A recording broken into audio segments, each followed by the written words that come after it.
got a feeling we had something. Could have seen it in your eyes. Took a second, but I'm right here, waiting for you with open arms. How about you coming closer? We can do my place. Maybe we can try it. Meeting up past 11. You'll be saying over, so it's guaranteed. I'll be forever thinking about you and me. I don't wanna let you go. I don't wanna let you go. Nah. Tell me what you want to know. Run your fingers down me slow.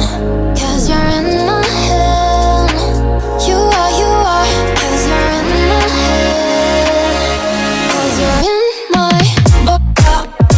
Everyone, again, this is Kat, and for today's vlog, Kat Vlogs right here. For today's vlog, guys, this is Suryansa unit, and then this one is another Suryansa unit, guys. Kasi meron siya dun reviews, kasi mayaman si Sir. Marami siyang unit. Let's go here, and also here. And this unit is actually, it's different than the previews we do the interior, guys. For this one, this is basically a 2 beds, guys. Go here. So this one is good for 4-person and good for Airbnb for now kasi we don't have a renter for a long term. And I don't like a long term now kasi mababa yung rate, tapos mababa din yung komisyon, tapos 1+1 pa. Then minsan hindi nag-continue, tapos minsan yung kita mo hindi enough. Tapos so much stress. Hindi naman sa Disney Princess, hindi bagay. Charot. We starting here. So for this one, it's a full size na mirror at this side. Ayan, ang ganda this one. And we added some lights sa gilid ng full mirror, guys. And this makes your unit more bigger. This one makes an illusion. Ayan. So, and obviously, if you can notice, guys, all of the corner has a wall panel. And this one, Sir Gansi wants a oak color, guys. Ayan, sa tawag naman ni Sir. Ayan, thank you so much, guys, for watching. Ayan. And of course, for this part, basically, this is the wall.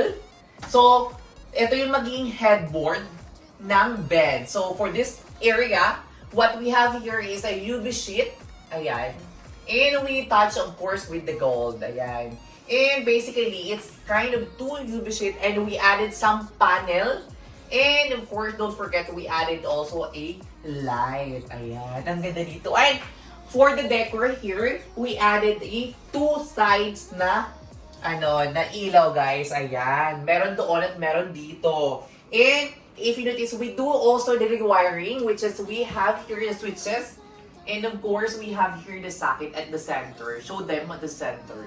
Ayan. Ayan. At meron din ng socket pala dito. So, basically, if we do the interior, we do the rewiring. Kasi yung iba, hindi kasi alam yun na why it's expensive. Of course, we have to hire someone to do the rewire, guys. And we added a pin light at the drop ceiling. Ayan.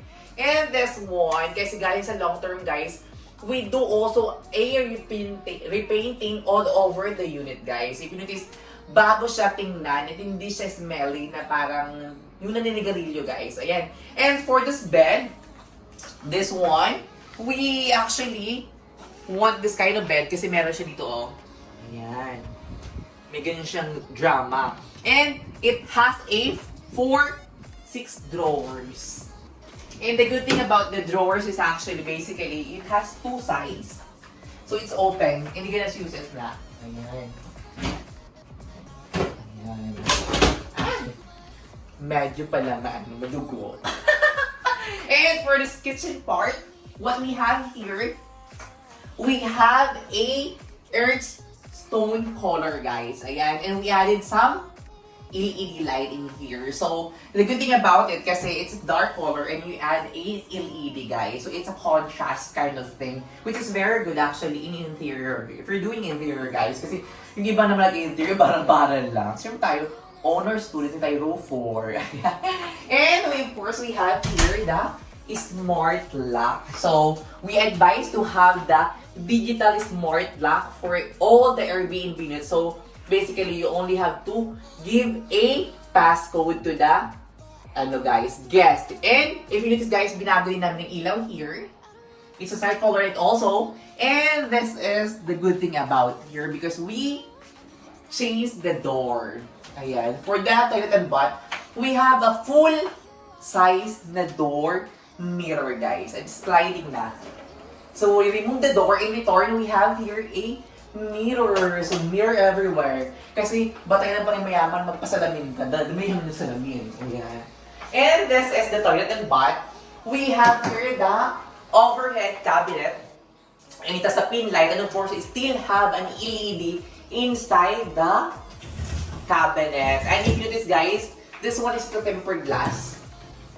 Yung cover na overhead cabinet. And of course, we have here the LED mirror guys.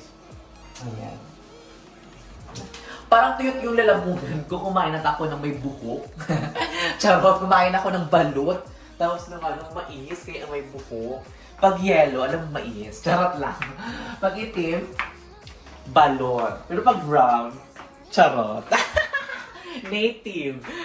Kinain yung native na Pinoy. Charot lang. And of course, we added here a microwave holder, guys. It has a two kinds of cabinet. Dito banda. Charot. And I have a bag in here. It's a pulin. Dating shilin. Charot.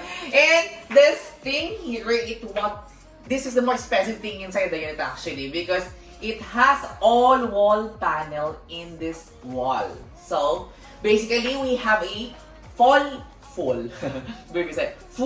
length na desk from here hanggang dito siya sa dulo, guys. Ayan. These things will make your unit, guys. I mean, it's make sure na ito na yung dining nyo. So, basically, if you do here, then everything in here, yung mga kitchenware, just like plates, whatsoever, pwede nyo na ditong gawin. And si Sir Yancy kasi meron siya ng stool here. So, siya na magpo-provide ng upuan. So, ito sa drawer in here. And it's all customized, guys. So, ginawa pa to. Ayan. Ayan. Ang ganda ng unit na to in fairness. And we added some, also here, board for the TV. And the good thing about the TV, ang ganda ng tingnan mo. Ang ganda ng quality niya, hindi siya pixelated. Ayan. Naka-touchscreen dito next time. Ayan, di ba? Ang ganda niya. Hindi pixelated yung picture niya, guys. Ang ganda this one. This is my new discovery, guys. And of course, at the back, we added also a LED light. And full siya na, guys, na this here. And of course, meron kami doon ng drop ceiling. It's in all wood. Ang ganda. It's very actually, ito yun ang uso-uso ngayon sa interior if you do the renovation and everything. Even sa mga bahay, ito yung maganda ilagay sa mga yun. Kasi yung iba naman gagaya naman dyan for sure. I'm sure ako. And if you notice guys, meron din ng LED sa namin, drop ceiling guys. Ayan. In this area, we have here the vanity mirror guys. And we added some LED in every inches of this vanity mirror. And of course, don't forget, we have here the hanger. Ayan, lagayan ng mga damit. So, kasi yung iba din, naglo-long stay din ha. So, I have a guest na ganito, parang naglo-long stay sila natin 5 days. So, they need kind of this hanger. Tapos, kailangan din nila ng iba pang long-term na pang stay. Ayan. And, may nakalimutan ba? Of course, we have here the 2-fan light. Ang ganda pala ng 2-fan light din. Pag nilagay mo sa unit din. Kasi basically before, parang it's so OA, but we do it. Maganda yung kalabasan in fairness. And of course, we have here the total blackout blinds, guys. Perfect na to. Okay na to, sir. And of course, thank you so much kay Sir Yancy. And I hope hindi kita na-fail sa gusto mong ma-achieve sa unit mo, sir. Ayan. So, and of course, I want to na more and more sa atin, interior sa atin, more and more projects sa ating dalawa. And of course, God bless. Hindi reklamador si sir, kahit fully paid yun, hindi reklamador. Dito nila ibang unit owner. Yung unit owner, pa bayad kung makapalo up sa akin. Parang ka pa yung nahiya. Si sir, mabay si sir. Fully paid siya. Walang halong chismis. Ayan. And today is Monday, of course. You start your weekdays with love. Kasi you can never go wrong with love and kindness in your heart. Ayan. Let's go to the balcony part, guys. Let's go here.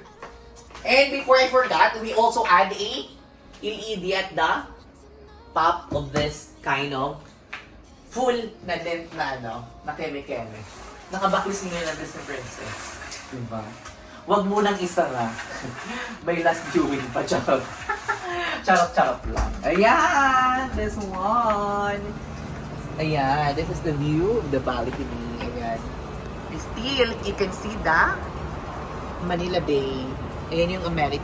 It's very perfect for the Airbnb, guys. And of course, the other side is a parking. Paid parking yun, guys. Let's go here.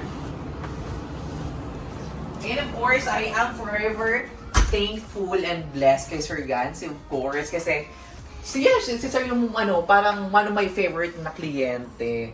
Aside from mabait, wala masyadong mga problema sa buhay. Tapos mayaman si Sir. Malapit yung loob ko sa mga may pera.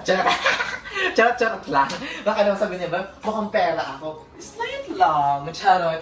And of course, that is for today. And see you very soon. And hopefully guys, lahat tayo ay okay. At maging okay na sana din yung market natin here in real estate. Kasi this is the lowest point of real estate, guys, honestly. Kasi imagine from the top, bilang bumagsak ng sobra, as in bulusok. So, hopefully, cope up na yung may owner, lalo na yung nag-monthly pa sa bank. Sana magkaroon kayo ng another source na pera para may pambayad sa bangko. Kasi atat pulipid kasi datok man po. Bye-bye. Thank you so much, everyone. Sir Yasi, of course. Thank you so much, sir. Bye-bye.